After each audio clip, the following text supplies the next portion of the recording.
எனக்கு இந்த மாதிரி நான் ஒன்றை இழந்திருக்கிறேன், மறுபடியும் அது வேணும். ஆனால் மறுபடியும் அதை யாராலும் எனக்கு புதுப்பித்து தர முடியாது.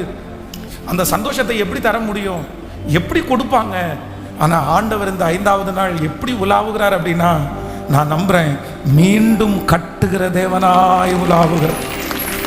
மறுபடியும் நம்முடைய குடும்பத்தை கட்ட போகிறார். மறுபடியும் நம்முடைய வாழ்க்கையை கர்த்தர் கட்ட போறார். மறுபடியும் நமக்குள்ள சகல சூழ்நிலைகளையும் கர்த்தர் மீண்டுமாய் கட்ட போகிறார்.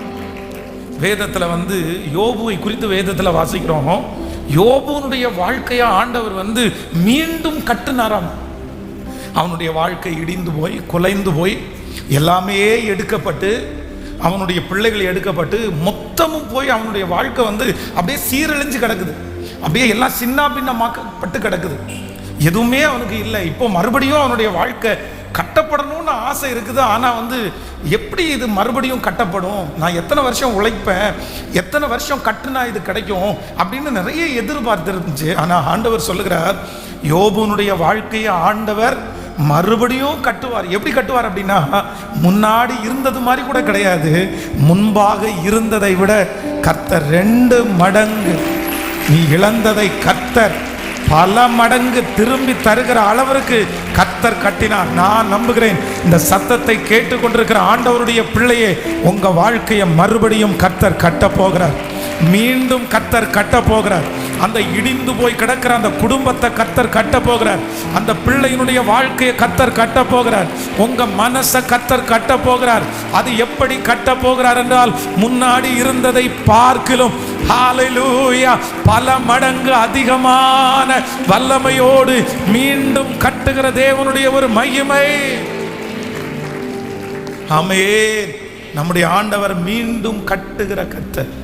சிம்சோன் பாவம் செய்து எல்லா மகிமையும் அற்று போய் அப்படியே தன்னுடைய வாழ்க்கையில் கண்களெல்லாம் பிடுங்கப்பட்டு, இனி ஒன்றுமே பண்ண முடியாது, நமக்கு ஆண்டவர் கொடுத்துருக்கிற நோக்கத்தை நம்ம இழந்துட்டோம், திட்டத்தை நம்ம இழந்துட்டோம் அப்படின்னு அந்த எதிரிகளுக்கு மத்தியிலே அப்படியே ஒரு கஷ்டப்படுகிற ஒரு மனுஷனாக இருக்கும்போது, ஆண்டவர் கடைசியாய் அவனுடைய வாழ்க்கையை மீண்டும் கர்த்தர் கட்டி, அவன் உயிரோடு இருக்கும்போது செய்த அந்த வல்லமையை காட்டிலும் அவன் மரிக்கும்போது பெரிய அற்புதத்தை அவன் மூலமாய் ஆண்டவர் செய்து, அதற்கு பிறகுதான் ஆண்டவர் எடுத்துக்கொண்டாராம். அப்போ நான் விசுவாசிக்கிறேன், நான் நம்புறேன், இந்த 7 நாட்கள் ஜெபம் முடிய ஆண்டவர் நிறைய கட்ட போறாரு, மீண்டும் கட்ட போறாரு. உங்க ஆவிக்குரிய வாழ்க்கையை கர்த்தர் மீண்டும் கட்ட போறார். உங்களுடைய குடும்ப வாழ்க்கையை ஆண்டவர் மீண்டும் கட்ட போகிறார். உங்க சரீரத்தை ஆண்டவர் மீண்டும் கட்ட போறார். எல்லாருடைய கைகளையும் உயர்த்தி ஆண்டவரிடத்துல சொல்லுங்க, ஆண்டவரே நான் நம்புறேன், நான் விசுவாசிக்கிறேன், நீர் மீண்டும் கட்ட போகிறதற்காக நன்றி சொல்லுங்க. முழு பலத்தோட சொல்லுங்க, அப்பா நீர் மீண்டும் கட்ட போகிறதற்காக நன்றி. இதோ என்னுடைய பிள்ளையினுடைய வாழ்க்கை இனி கட்டப்படுமா என்கிற ஒவ்வொரு தகப்பனுக்கும் தாய்க்கும் ஆண்டவர் கொடுத்த வார்த்தை, இல்லை நான் கட்டுவேன், மறுபடியும் கட்டப்படும், மீண்டும் கட்டப்படும், இடிக்கப்பட்ட அலங்கம் கட்டப்படும், அது புதுப்பிக்கப்படும். ஆண்டவர் மீண்டும் அந்த இடிந்து போன அலங்கத்தை கட்டுவதற்கு ஒரு நெகேமியாவை கர்த்தர் எழுப்பி, அந்த நெகேமியா மூலம் ஒரு தீர்க்க தரிசனத்தை கர்த்தர் சொல்லி அவங்க இருதயத்தை எல்லாம் ஒன்றுபடுத்தினது போல இந்த 7 நாட்கள் ஜெபத்தை கர்த்தர் நியமித்து, பரிசுத்த ஆவியானவர் ஒரு தேவனுடைய மனிதன் மூலமாய் பேசி அவர் வாக்கு கொடுக்கிறார், உன் இருதயம் கலங்க வேண்டியதில்லை, மீண்டும் கட்டுகிற ஒரு தேவனுடைய பிரசன்னம் இந்த 5வது நாள் நம்மை முழுவதுமாய் நெருக்கி கொண்டிருக்கிறது. கைகளை உயர்த்தி, இயேசுவே நீர் என்னை மீண்டும் கட்டுகிற தேவன், மீண்டும் கட்டுகிற தேவன். ஹல்லேலூயா சொல்லுவோம் கைகளை உயர்த்தி. ஹல்லேலூயா உந்தன் பிரசன்னத்தில் அமர்ந்திருந்து நீர் செய்யும் யுத்தம். சொல்லுமா கைகளை உயர்த்தி, என் பலத்தினால் ஒன்றும் ஆகாது, சுயத்தினால் ஒன்றும் நடக்காது. சொல்லுங்க, எல்லாரும் சொல்லுங்க பார்க்கலாம். என் பலத்தினால் ஒன்றும் ஆகாது, என் சுயத்தினால் ஒன்றும் நடக்காது. உந்தன் பிரசன்னத்தால் கூடுமே, உங்களால் கூடுமே. சொல்லுங்க, எல்லாரும் சொல்லுங்க பார்க்கலாம். ஆண்டவரே, விழுந்து போன தாவீதின் கூடாரத்தை திரும்ப கட்டுகிற கர்த்தர், உண்மையிலே எப்படி நீங்க கட்ட போறீங்கன்னு எனக்கு தெரியல. எல்லா பக்கமும் இடிஞ்சு கிடக்க ஆண்டவரே. என்னுடைய ஜப வாழ்க்கை இடிஞ்சு போயிருச்சு, என்னுடைய ஆவிக்குரிய வாழ்க்கை இடிஞ்சு போயிருக்குது, என்னுடைய ஃபெய்த், என்னுடைய விசுவாசம் இடிஞ்சு போய் கிடக்குதுப்பா. என்னுடைய பரிசுத்த வாழ்க்கை இடிஞ்சு போய் கிடக்குது. வெளி தோற்றத்தில் எல்லாருக்கும் முன்னாடியும் மாளிகையை போல கட்டப்பட்டிருந்தாலும் அஸ்திவாரங்கள் நிர்மூலமாகிறதே. உம்முடைய பிள்ளை நான் என்ன செய்வேன்? அஸ்திவாரம் எல்லாம் நிர்மூலமாயிருக்குப்பா. இது மீண்டும் கட்டுவதற்கு என்னால முடியாது, என் முயற்சியினால முடியாது. மறுபடியும் கட்டுறதுக்கு எனக்கு பலன் இல்லை. ஆனா நான் நம்புறேன், உங்களால முடியும் ஆண்டவரே, உங்களால முடியும் ஆண்டவரே. சொல்லுவோம், யெகோவா சேனோ, யெகோவா என்னை மீண்டும் கட்டுகிறவன், யெகோவா சபையோ என்னை ஆளுகை. சொல்லுவோம், யெகோவா என்னை மீண்டும் கட்டுகிறீர், யெகோவா சபையோ என்னை ஆளுகை செய்கிறீர். நீர் இல்லாமல் ஓ ஹalleluya, என்னை தள்ளாமல் சேர்த்து கொண்டிரே. நீர் இல்லாமல் ஒன்றுமில்லையே. நன்றி அப்பா, நன்றி. சேர்த்து கொண்டிரே. மலைகள் பர்வத மெழுகு போல தாடைகள் ஒன்றாய் என் மேலிருந்து விலகும். விசுவாசத்தோடு சொல்லுங்க, மலைகள் பர்வத மெழுகு போல உருகும், தாடைகள் ஒன்றாய் என் மேலிருந்து. எஸ், விசுவாசத்தோடு திரும்ப திரும்ப மலைகள் பர்வத. நீங்க அறிக்கை செய்ய செய்ய நடக்குது. ஓ தாடைகள் ஒன்றாய். சொல்லுங்க சொல்லுங்க சிஸ்டர், இப்ப அறிக்கை செய்வோம். மலைகள் பர்வதங்கள் மெழுகு போல உருகும், தாடைகள் ஒன்றாய் என் மேலிருந்து விலகும். யெகோவா சேனோ என்னை மீண்டும் கட்டுகிறீர், யெகோவா சபையோ என்னை ஆளுகை. சொல்லிக்கொண்டே என்னை மீண்டும் கட்டுகிறீர், யெகோவா சபையோ என்னை ஆளுகை செய்கிறீர். நீர் இல்லாமல் என்னை தள்ளாமல் சேர்த்து கொண்டீரே. நீர் இல்லாமல்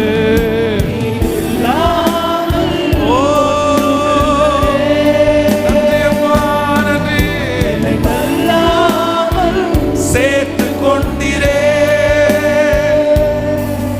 உந்தன் பிரசன்னம் அமர்ந்திருந்து நீங்க செய்கிற யுத்தத்தை நான் பாப்பாப்பா. நீ செய்யும் யுத்தம் காண்பே. உங்க பிரசன்னத்தில் ஹalleluya. நீ செய்யும் யுத்தம். இப்ப கைகளை உயர்த்தி, என் பலத்தினால் ஒன்றுமாகாது, என் சுய சுயத்தினால் ஒன்றும் நடக்காது, என் பலத்தினால் அப்பா, என் பலத்தினால ஒன்றும் ஆகாத ஆண்டவரே, ஆகாதப்பா. திரும்ப திரும்ப என் பலத்தினால்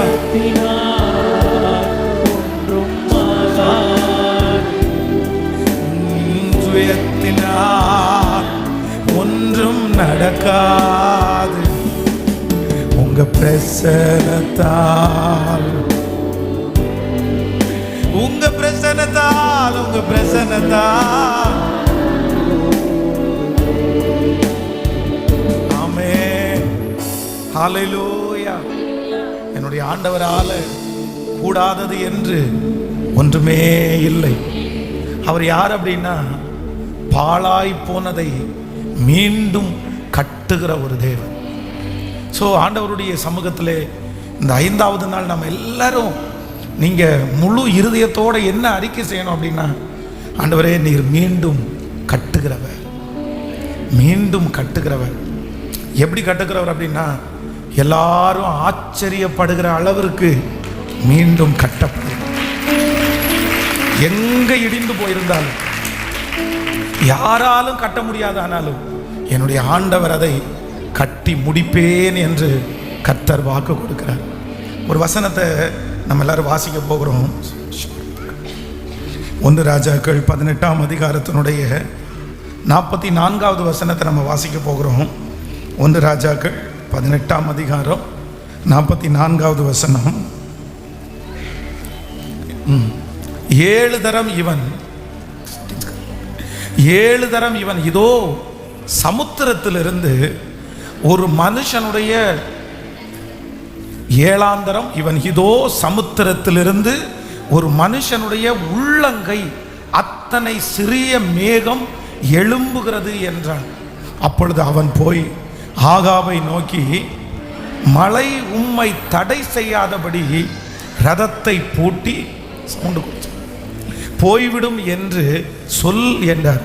அடுத்த வசனம், அதற்குள்ளாக வானம் மேகங்களினாலும் காற்றுகளினாலும் காற்று பெருமழை உண்டாயிற்று.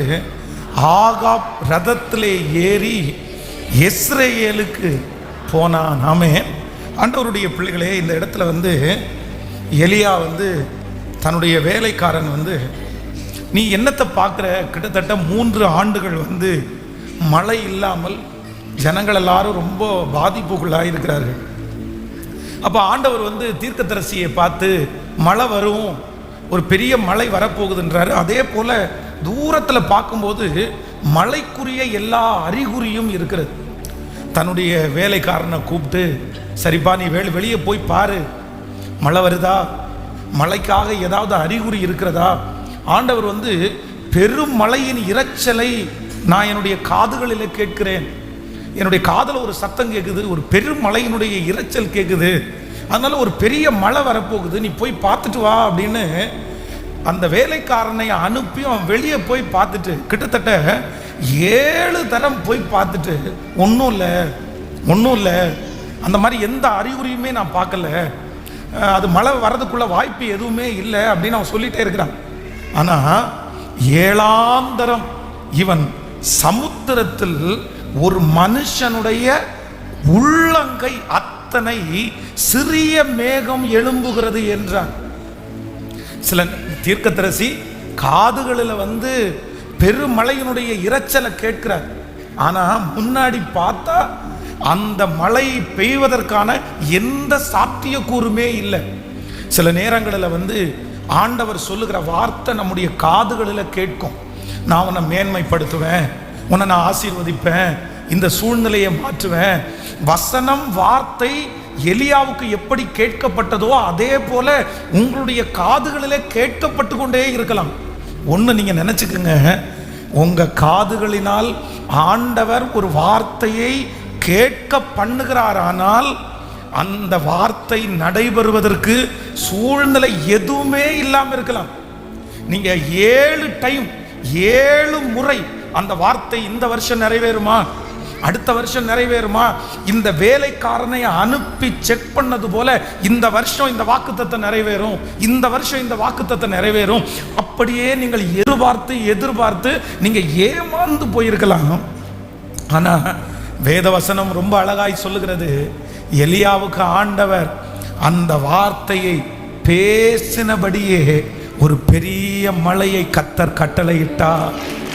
நான் நம்புறேன், உங்களுடைய வாயிலிருந்து, கர்த்தருடைய வாயிலிருந்து புறப்பட்ட வார்த்தை உங்களுடைய காதுகளிலே தொனித்திருக்கிறது உண்மையானால், அந்த சத்தத்தை நீங்கள் கேட்டது உண்மையானால், அந்த வார்த்தை உங்களுக்காக கடந்து வருகிறதை நீங்கள் விசுவாசித்தது உண்மையானால், அது உங்களுடைய இருதயத்திலே சந்தோஷத்தை கொடுத்தது உண்மையானால், கண்டிப்பாக 7 நாட்கள் 7 வருடம் நீங்கள் காத்திருந்து கிடைக்காவிட்டாலும் கர்த்தருடைய வார்த்தை கண்டிப்பாக பொய் உரையவே உரையாது. உங்கள் காதுகளினால் கேட்கப்பட்ட அந்த காரியத்தை கர்த்தர் தம்முடைய கரங்களினால் சீக்கிரமாய் செய்து முடிக்க போகிறார். உங்க காதுகளிலே அந்த சத்தம் கேட்குமானால் ஆண்டவர் தான் அந்த வார்த்தையை உங்கள் காதுகள் கேட்கும்படியாய் செய்திருக்கிறார். நீங்கள் காதுகளினால் கேட்ட அந்த வார்த்தை உங்களுடைய கண்களுக்கு முன்பாக நடக்கிறதை சீக்கிரமாய் நம்ம பார்க்க போகிறோம்.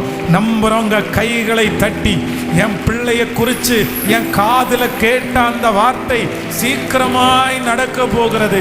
என் வீட்டை குறித்து என் காதுகளினால் கேட்டதை கர்த்தர் சீக்கிரம் நிறைவேற்ற போகிறார். கர்த்தர் சொன்ன வார்த்தையை நிறைவேற்றும் அளவும் கர்த்தர் என்னை கைவிடுவதே இல்லை. ஹல்லேலூயா. சோ பெருமழையினுடைய இரைச்சலை, பெருமழை பெய்ய போகிறது என்கிற இரைச்சலை காதுகளிலே கேட்டு அது 7 முறை போய் பார்த்து வேதம் சொல்லுது. அடுத்து என்ன நடக்குது அப்படின்னு சொன்னா, அவன் 7வது விசை என்ன சொல்றார் அப்படின்னு சொன்னா, பெருமழையினுடைய இரைச்சலை நீங்க கேட்டிருக்கலாம். மேகம் கருக்குது, வானம் கருத்து இருக்குது, மழை பெய்யும் போல தெரியுது அப்படின்னு அவன் சொல்லலை. என்ன சொல்றான் அப்படின்னு சொன்னா, ஒரு உள்ளங்கை அளவு மேகத்தை ஆண்டவர் வாக்கு கொடுத்தது பெருமழையின் இரைச்சல். ஆண்டவர் சொன்னது பெருமழை. ஆனா இப்பொழுது அந்த வேலைக்காரர் என்ன பார்க்கிறான் அப்படின்னு சொன்னா, தன்னுடைய கண்களால் பார்க்கும்போது உள்ளங்கை மேகத்தை பார்க்கிறான். இந்த உள்ளங்கை மேகத்தை வச்சு என்ன பண்ண முடியும்? இந்த உள்ளங்கை மேகத்தை வச்சு என்ன செய்ய முடியும்? எதுவும் பண்ண முடியாது. இது பெருமழையெல்லாம் கொண்டு வராது. வானம் கருத்திருந்தா மழை வரும்.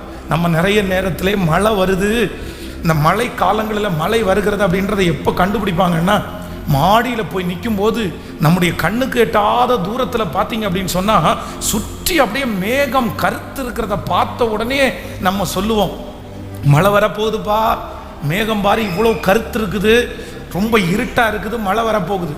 ஒருவேளை தூரத்தில் அந்த மேகத்தை பார்த்தா நான் இருக்கிறதனுடைய 10 கிலோமீட்டருக்கு அந்த பக்கம் மழை பெய்யுது அப்படின்னு நம்ம சொல்லுவோம். ஆனால் இப்பொழுது தேவனுடைய மனுஷன் பார்க்கிறது பெரும் மழையை பார்க்கல, கரும் மேகத்தை பார்க்கல, உள்ளங்கை மேகத்தை தான் பார்த்தான். ஆனால் என்னுடைய ஆண்டவர் ஒரு பெரிய காரியத்தை செய்வதற்கு அவருக்கு பெரிய காரியம் வேண்டியதில்லை. சிறிய கையளவு மேகத்தை கொண்டு பெருமழையை கர்த்தர் வர்ஷிக்க பண்ணினார்.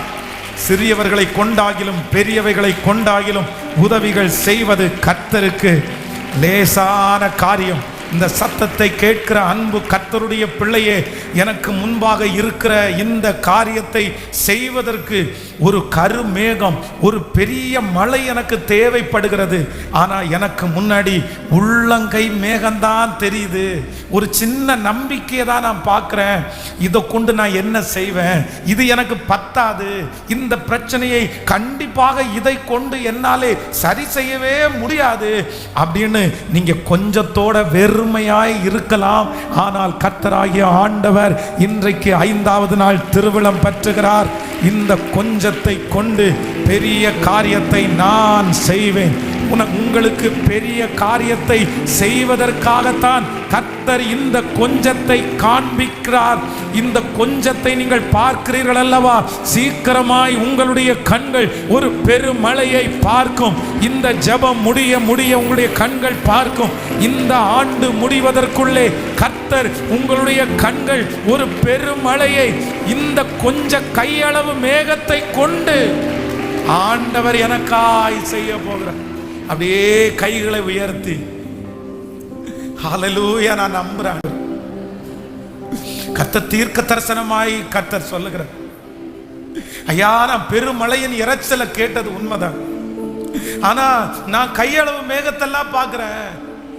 அதுவும் ஒரு மனுஷனுடைய கையளவு மேகம், பறந்து விரிந்திருக்கிற வானம், கண்ணு கெட்டாத தூரத்துல வானம், வானத்தினுடைய அளவை, வானத்தினுடைய அந்த எஜ்ஜை என்னால பார்க்கவே முடியல.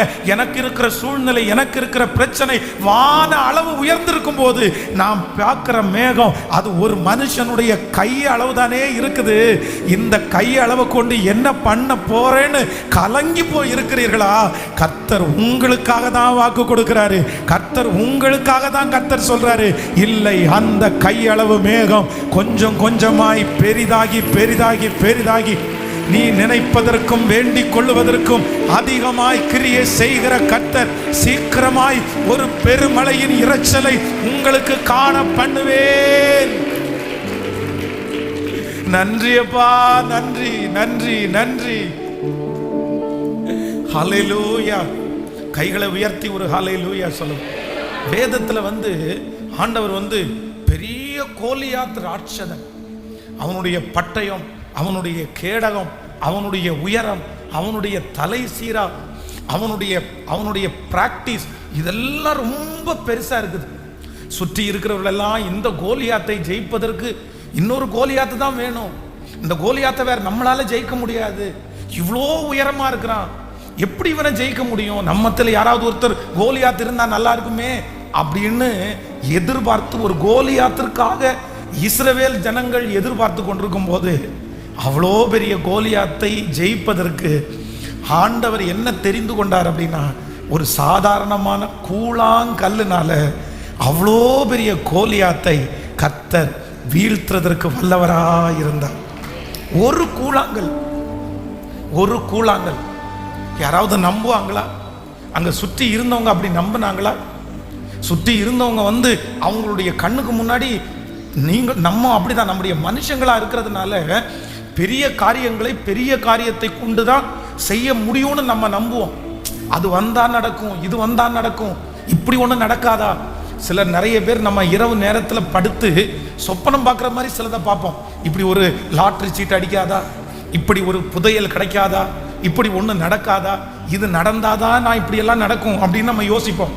ஆனால் ஆண்டவர் என்ன நமக்கு வாக்கு கொடுக்கிறார் என்றால், அந்த பெரிய கோலியாத்தை ஜெயிப்பதற்கு ஒரு கூழாங்கல் ஆண்டவருக்கு போதுமாய் இருக்குமானால், உங்களுக்கு முன்பாக இருக்கிற பர்வதங்கள், உங்களுக்கு முன்பாக இருக்கிற மலைகளை உருகி போக பண்ணுவதற்கு இன்னொருத்தரோ இன்னொரு நபரோ தேவையில்லை.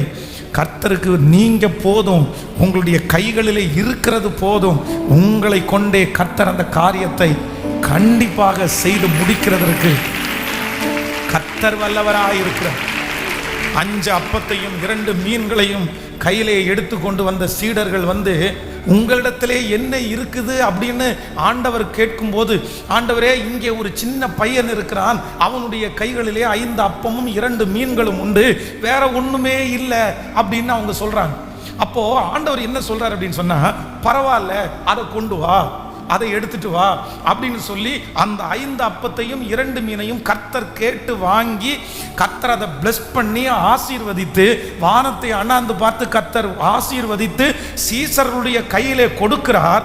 அங்கே இருக்கிற புருஷர்கள் 5000 பேரு, ஸ்திரீகள், குழந்தைகள் எல்லாரும் சாப்பிட்டு 12 கூடை நிறைய எடுக்க பண்ணுவதற்கு என்னுடைய ஆண்டவர் வல்லமை உள்ள தேவனாய் இருப்பாரானால், இந்த 5ஆம் நாள் ஜெபத்தில் கலந்து கொண்டிருக்கும் போது நீங்க எந்த இடத்துல இருந்து இந்த சத்தத்தை கேட்டாலும் கர்த்தர் கர்த்தர் வாக்கு கொடுக்கிறார், உன்னிடத்திலே இருக்கிறதை என்னிடத்திலே கொண்டு வா, உன்னிடத்திலே இருக்கிற தாளந்தை என்னிடத்திலே கொண்டு வா, நீ என்னிடத்திற்கு வா.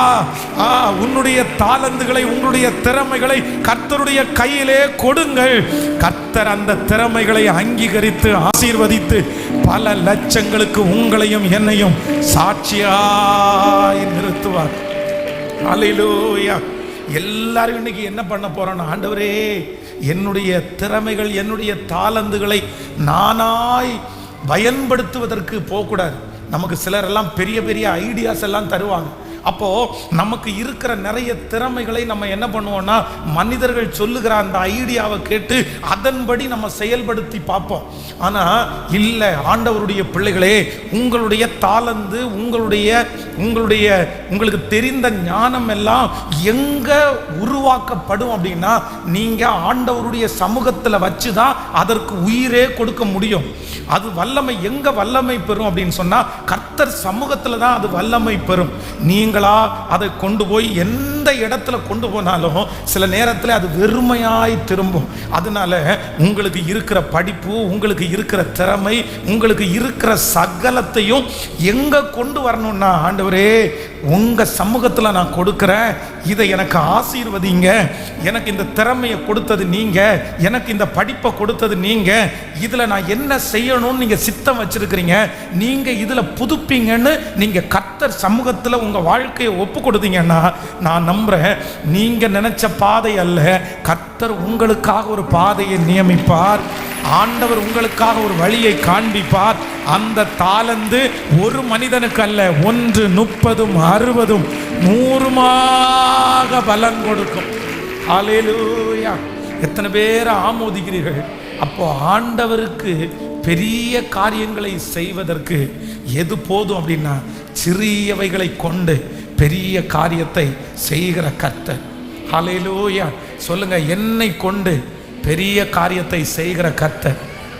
என் குடும்பத்தினுடைய நபர்களை கொண்டு பெரிய காரியங்களை செய்கிற கர்த்தர். என் மூத்த மகனை கொண்டு பெரிய காரியங்களை செய்கிற கர்த்தர். என் மகளை கொண்டு பெரிய காரியங்களை செய்கிற கர்த்தர். ஆகாது, வேண்டாம் என்று தள்ளி இருக்கிற என் குடும்பத்தை கொண்டு பெரிய காரியங்களை செய்கிற கர்த்தர். கைகளை உயர்த்தி எல்லாரும் சொல்லுங்க, ஆண்டவரே, ஆண்டவரே நீர் பெரிய காரியத்தை செய்கிற தேவன். முழு பலத்தோடு, ஆண்டவரே நீர் பெரிய காரியத்தை செய்கிற கர்த்தர், நீர் பெரிய காரியத்தை செய்கிற கர்த்தர். ஹல்லேலூயா. ஆமென். ஆண்டவரே, உங்களுக்கு சிறிய கூழாங்கல் தாவீதை ஆண்டவரே பெரிய ராஜாவாய் மாற்றினதே ஸ்தோத்திரம். ஹல்லேலூயா. அப்பா, கொஞ்சம் எண்ணெய் கடன் மொத்தத்தையும் முடிக்க பண்ணிருச்சு. கொஞ்சம் மாவு பஞ்சகாலம் முழுவதும் போஷிக்கிறதற்கு நீர் பயன்படுத்தினீரே. ஹல்லேலூயா, ஹல்லேலூயா. வீட்டிலே அடைஞ்சு கிடந்த ஒரு மனுஷன் யோசேப்பை எடுத்து அந்த நாட்டுக்கு அதிபதியாய் மாற்றினீரே. கல்வி அறிவில்லாதவர்களை கொண்டு இந்த உலகத்தையே நீ கலக்குனீரே அப்பா. அவர்கள் மூலமாய் அற்புதங்களை செய்தீரே. ஏசப்பா, என்னை கொண்டு பெரிய காரியத்தை செய்வது உமக்கு லேசான காரியம். உமக்கு பெருமழையை கொடுப்பதற்கு கையளவு மேகம் போதுமானது. சொல்லுங்க, அறிக்கை செய்ய நடக்குது. ஸ்தோத்திரம், ஸ்தோத்திரம், ஸ்தோத்திரம், ஸ்தோத்திரம். ஹல்லேலூயா. இப்பொழுது கர்த்தருடைய கரம் அந்த வருமானத்தின் மேல் இறங்க போகிறது. ஹல்லேலூயா. ஞானமற்ற உங்கள் மேல் இறங்க போகிறது. அறிவில்லை என்று தள்ளப்பட்ட உங்கள் மேல் இறங்க போகிறது. ஆகாது என்று தள்ளப்பட்ட கல்லை தலைக்கு மூளை கல்லாய் மாற்றுகிற கர்த்தர். அவருடைய பிரசன்னம் இப்பொழுது வியாதிகளை நீக்கி, ஞான குறைவுகளை நீக்கி, ஓ ஹல்லேலூயா, உம்முடைய பிள்ளைகளை ஆசீர்வதிக்கிறதற்கு வருவீராக. நன்றி அப்பா. ஹல்லேலூயா. நீங்க என்ன நம்பணும் அப்படின்னு சொன்னா, ஆண்டவரே சிறியவைகளை கொண்டு உமக்கு பெரிய காரியங்களை செய்வது ஆண்டவருக்கு லேசான காரியம். உங்களுடைய வீட்டில் போய் கூட இன்னைக்கு நீங்கள் அறிக்கை செய்யணும். இந்த வருடம் முழுவதும் அறிக்கை செய்யணும். யாருக்கு தெரியும் இந்த ஜெபத்தில் எவ்வளோ மிஷினரிகள் இருக்காங்கன்னு? யாருக்கு தெரியும்? இந்த ஜெபத்தில் பெரிய அப்போஸ்தலர்கள் இருக்கலாம், இந்த ஜெபத்தில் பெரிய பிஸ்னஸ் மேன்கள் இருக்கலாம், இந்த ஜெபத்தில் லட்சக்கணக்கான மனிதர்களை ஆண்டவருக்கு நேராய் நடத்துகிற பிள்ளைகள் நீங்கள் இருக்கலாம். யாருக்கு தெரியும்? உங்க குடும்பத்தின் மூலமாய் கர்த்தர் சமுதாயத்தையே ஆசீர்வதிக்கலாம். ஹல்லேலூயா. கர்த்தருக்கு அது பெரிதே இல்லை. அவரை நம்பினால் போதும். அவர் நம்பத்தக்கவர். ஆமென் சொல்லு.